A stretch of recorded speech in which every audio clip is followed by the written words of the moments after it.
Baik. Assalamualaikum warahmatullahi wabarakatuh. Pada pertemuan kali ini saya akan mencoba menjelaskan tentang filosofi lahirnya penelitian tindakan kelas. Dengan bahasa yang lain, mengapa penelitian tindakan kelas itu lahir? Bukankah sebelumnya sudah ada penelitian kuantitatif? Bukankah sebelumnya sudah muncul penelitian kualitatif? Apakah dua penelitian itu tidak cukup? Mungkin itulah kira-kira yang akan kita bahas pada pertemuan kali ini. Baik, untuk menjawab pertanyaan itu, sebenarnya kenapa harus lahir P3? Karena setelah dikaji, setelah dipraktikkan beberapa tahun lamanya, akhirnya ditemukan ada kekurangan pada penelitian kuantitatif. Demikian juga ditemukan ada kekurangan pada penelitian kualitatif. Jadi antara penelitian kuantitatif dan kualitatif sama-sama ditemukan kekurangan. Apa bentuk kekurangan itu? No follow up. Tidak ada tindak lanjut dalam penelitian. Jadi hasil penelitian itu hanya mendeskripsikan, hanya menjelaskan, sehingga kalau yang diteliti adalah suatu masalah pendidikan, maka masalah itu tidak pernah terselesaikan. Masalah itu tidak pernah ditindaklanjuti untuk diatasi bersama. Sehingga yang terjadi hanya menguraikan dan selesai. Oleh karena itu kemudian muncul penelitian tindakan kelas sebagai tindak lanjut dari kedua penelitian sebelumnya. Baik, mari kita lanjutkan landasan penelitian kuantitatif dan kualitatif. Kita mulai dari penelitian kuantitatif. Penelitian kuantitatif itu punya sebuah pandangan yang mengatakan bahwa hakikat realitas itu adalah tunggal, satu kesatuan yang utuh. Oke. Untuk mempelajari suatu yang tunggal ini sebenarnya ini masih kita bisa dapat pelajari, dapat kita dalami, dapat kita teliti melalui pecahan-pecahannya gitu loh. Jadi pecahan-pecahan ini nanti akan mengungkap sesuatu yang tunggal ini gitu. Jadi hakikat yang tunggal kan pasti bisa dipecah-pecahkan, dicari unsur-unsurnya. Maka untuk meneliti yang tunggal itu kita teliti sebenarnya adalah pecahan-pecahannya. Dan pecahan-pecahannya itu biasanya dalam penelitian kuantitatif selalu dimunculkan dengan label variabel atau subvariabel atau indikator. Jadi misalkan kita ingin meneliti tentang kepribadian seorang manusia. Loh manusia ini kan utuh. Kepribadian juga nggak kelihatan. Ya kalau rangka tubuh jari-jarinya jelas bisa diteliti. Matanya bisa diteliti. Kakinya bisa diteliti. Bahkan bodinya juga bisa diteliti. Tapi kalau kepribadian apa yang bisa diteliti? Maka disinilah kita harus pahami bahwa pada diri manusia yang memiliki pribadi itu pasti selalu ada pecahan-pecahan. Pecahan-pecahan itulah nanti yang dalam penelitian dikenal istilah variabel. Misalkan kita meneliti kepribadian seorang manusia, maka pecahan-pecahannya itu bisa kita pelajari dari nilai-nilai yang diyakini oleh seorang manusia. Apa sih keyakinannya? Kalau dalam bab kita misalkan apakah dia termasuk aliran Mu'tazilah? Keyakinan. Apakah dia termasuk aliran Sunni? Apakah dia termasuk aliran Muhammadiyah? Apakah dia termasuk aliran Nahdlatul Ulama? Atau apakah dia termasuk aliran Kejawen? Dari situ sebenarnya seorang bisa ketahuan kepribadiannya.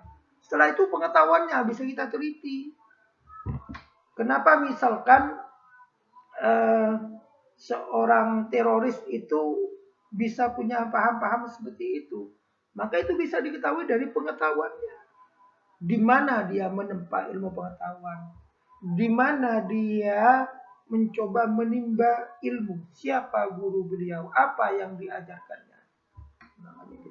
Kemudian motivasinya bisa kita pelajari juga. Kenapa sih seorang teroris itu kok melakukan sebuah tindakan yang akibatnya banyak menghabiskan nyawa manusia? Bukankah membunuh seorang manusia saja tanpa sebab yang jelas yang dihalalkan oleh syariat merupakan dosa besar. Tapi yang terjadi sesama muslimnya justru yang jadi korban. Tuh, minatnya bisa kita teliti, prestasinya, status sosialnya, kemudian aktualisasi dan lain-lain semuanya. Itu merupakan sesuatu yang terpisah, tapi merupakan satu kesatuan yang tunggal dari seorang manusia. Karena itu sebenarnya suatu yang tunggal itu bisa diteliti dari pecahan-pecahan yang terjadi. Kemudian dalam penelitian kuantitatif biasanya variabel ini langsung didukung oleh sebuah teori atau beberapa teori. Dan dari teori-teori itu kemudian dibangun sebuah angket. Jadi angket merupakan andalan dalam penelitian kuantitatif. Ketika angket sudah selesai, nyaris penelitian kuantitatif ini selesai. Kenapa? Ketika angket sudah selesai, maka terjadi ini. Sebentar. Ketika angket sudah selesai, sebenarnya isi angket itu berisi tentang sebuah rencana analisis hubungan. Jadi dalam penelitian kuantitatif itu paling tidak ada dua variabel yang diteliti. Variabel A dan variabel B. Atau misalkan yang paling umum misalkan motivasi dan prestasi belajar. Maka yang diteliti adalah saling hubungan antara motivasi dan prestasi belajar. Apa hubungannya? Apakah motivasi itu bisa mempengaruhi, apakah bisa ada hubungannya dengan prestasi belajar? Nah, itu namanya mempelajari hubungan antar variabel. Atau sebaliknya, prestasi belajar justru bisa meningkatkan motivasi. Ini namanya saling berhubungan. Kemudian, ketika angket sudah selesai, saya jelaskan tadi, maka sebenarnya hubungan antara peneliti dan yang teliti itu sudah selesai. Kenapa? Sudah terjadi hubungan terpisah. Ketika angket sudah selesai, maka peneliti tidak harus turun sendiri. Boleh pakai kurir gitu. Jadi kalau misalkan saudara meneliti di sebuah lembaga pendidikan, misal anggap saja meneliti di MTS Zainul Hasan, karena Anda mahasiswa Unzah yang tempat tinggalnya jauh tidak di kampus, jauh tidak di Genggong, maka Anda bisa minta tolong atau kerjasama dengan guru yang ada di MTS atau staf pegawai yang ada di MTS untuk mengedarkan angket itu kepada para siswa. Itu yang dikatakan hubungan terpisah. Jadi ketika angket sudah selesai, maka peneliti tidak harus turun sendiri, cukup bisa minta bantuan kepada kurir. Kemudian hasil dari penelitian kuantitatif itu adalah bebas nilai.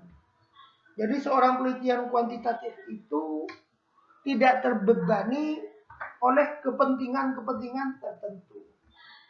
Misalkan hasil penelitian misalkan menunjukkan bahwa terjadi hubungan negatif antara kemalasan guru memberikan pembelajaran dengan kedisiplinan siswa mengerjakan tugas.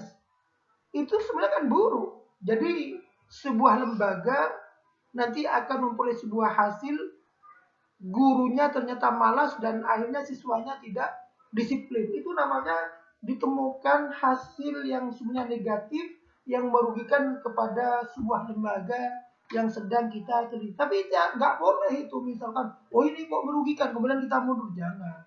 kok ini merugikan lembaga, maka saya harus manipulasi data. Nggak boleh.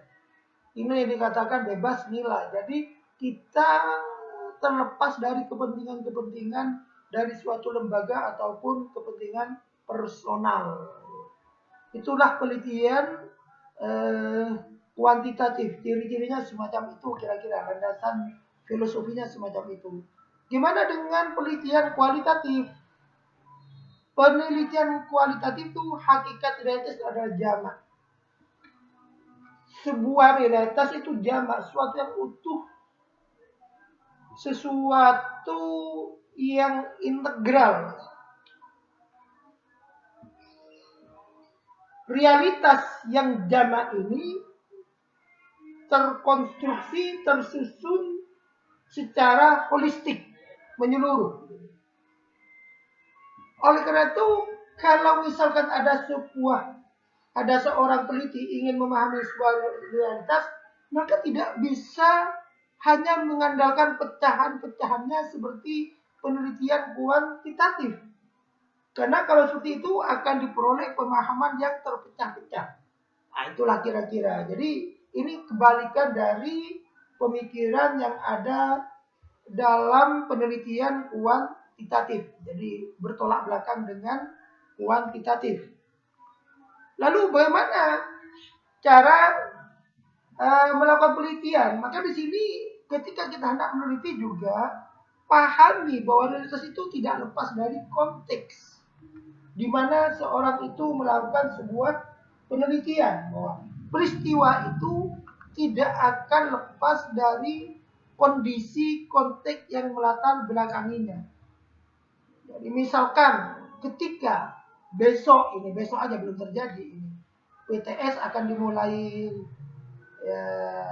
hari Senin, hari Senin PTS akan dimulai tanggal 28 September.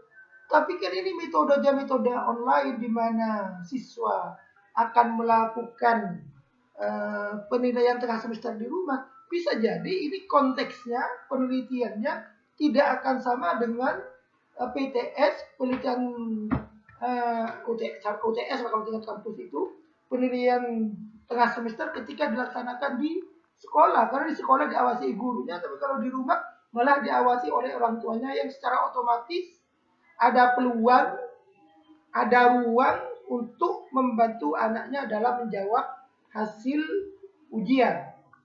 Nah, ya itulah, makanya ini yang dikatakan penelitian itu harus disesuaikan dengan konteks yang mengitarinya. Kemudian hubungan peneliti dan yang peneliti interaktif. Nggak bisa seperti penelitian kuantitatif, artinya diserahkan kepada kurir, nggak bisa. Penelitian kualitatif harus melebur, harus berinteraksi dengan yang diteliti. Jadi kalau Anda ingin meneliti tentang makna belajar atau suasana belajar daring, suasana pembelajaran secara online di masa COVID-19 ini, maka Anda nggak bisa hanya di rumahnya. Anda tanya baik-baik, nggak bisa. Anda harus melebur dari rumah ke rumah, dari pintu ke pintu. Anda coba bantu mereka. Anda coba amati atau ngumpul sama mereka. Harus seperti itu. Jadi nggak bisa seperti kuantitatif dititip-titipkan, nggak bisa.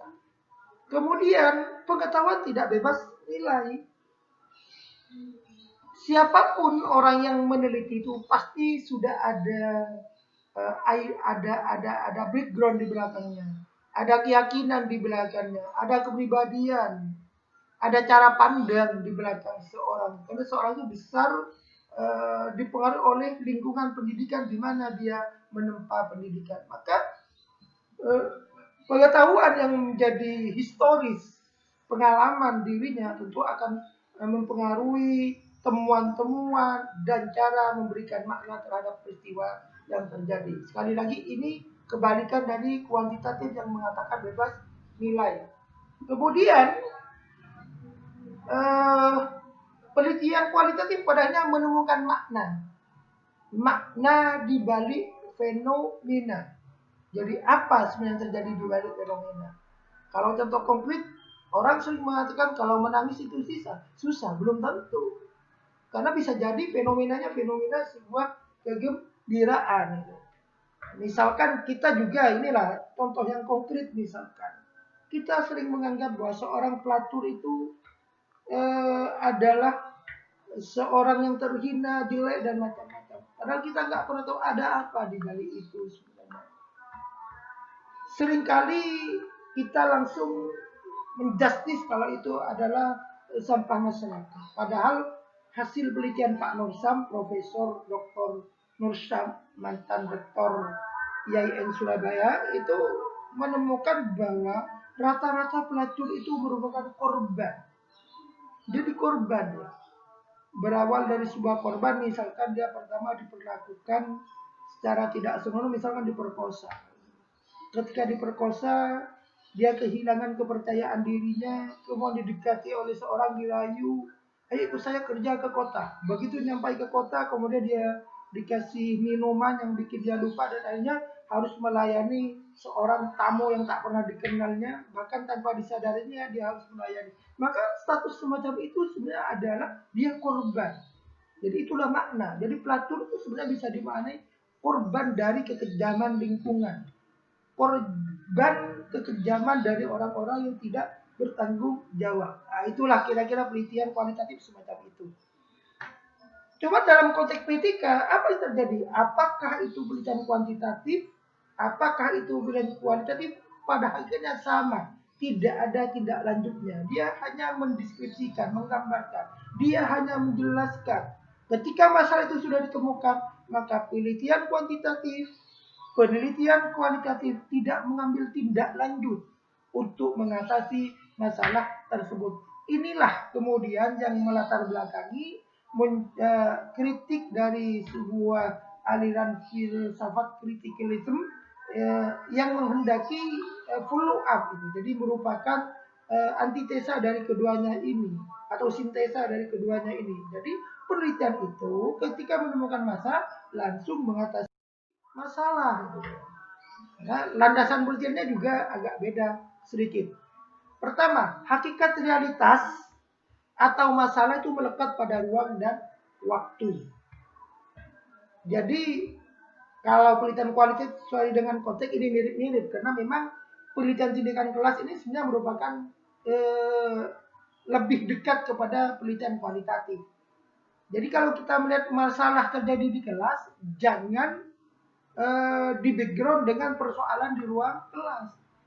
Jadi realitas masalah melekat pada ruang dan waktu. Di mana masalah itu terjadi? Apakah di dalam kelas? Apakah di pasar? Apakah di mall? Maka itu jangan dilepaskan. Karena masalah selalu terkait dengan ruang dan waktu. Kemudian hubungan antara peneliti dan yang diteliti menyatu dalam latar penelitian. Ini namanya dikatakan kolaborasi. Jadi antara peneliti dan yang diteliti harus melakukan kerjasama untuk menyelesaikan masalah yang ditemukan. Kalau di kualitatif tidak harus menyatu, tidak harus menyatu dalam arti saling bekerja sama. Karena memang tidak mengatasi masalah, hanya menemukan data-data. Tapi kalau di sini memang harus mengatasi masalah, karena itu kolaborasi, kerjasama tidak terhindarkan dan sesuatu yang wajib. Kemudian yang ketiga, pemahaman terhadap peristiwa untuk memperoleh kebenaran secara wajar. Jadi begini, ketika kita misalkan masuk dalam sebuah kelas, meskipun kita ingin mengatasi suatu masalah, maka jangan sampai ketika Anda berkolaborasi masuk ke mengganggu proses pembelajaran. Karena itu namanya tidak wajar jadinya. Jadi Anda sudah bekerja sama dengan seorang guru, masuk dalam sebuah pembelajaran fikih misalkan. Karena Anda punya ingin ini penelitian, kemudian Anda berulah hal-hal tidak sehingga mengganggu misalkan suasana, itu tidak dibenarkan karena itu sudah tidak wajar. Kemudian yang keempat, nilai ilmu pengetahuan terkait dengan nilai komunitas.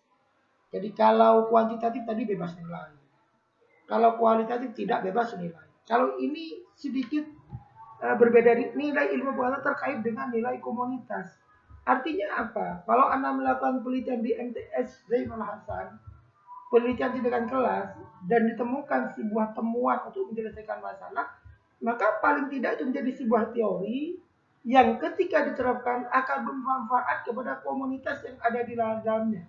akan bermanfaat kepada guru-guru lain yang menemukan masalah yang sama terkait masalah tersebut. Jadi guru-guru yang berada di MTSD Nurul Hasan bisa menggunakan temuan penelitian ini ketika masalahnya sama.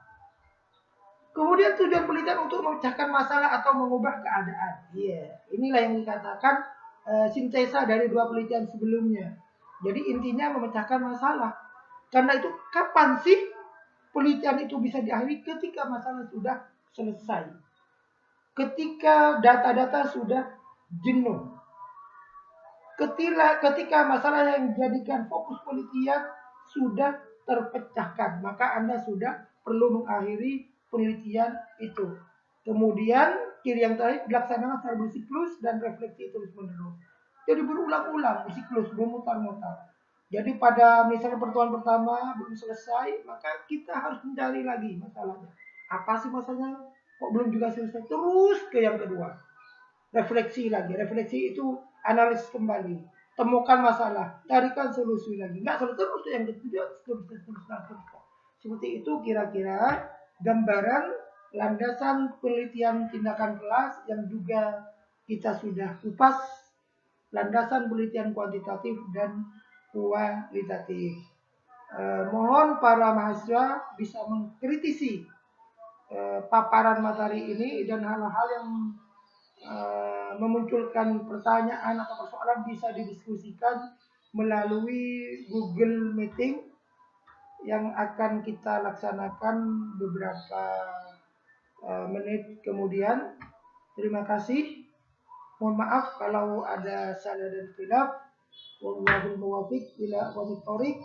Wassalamualaikum warahmatullahi wabarakatuh.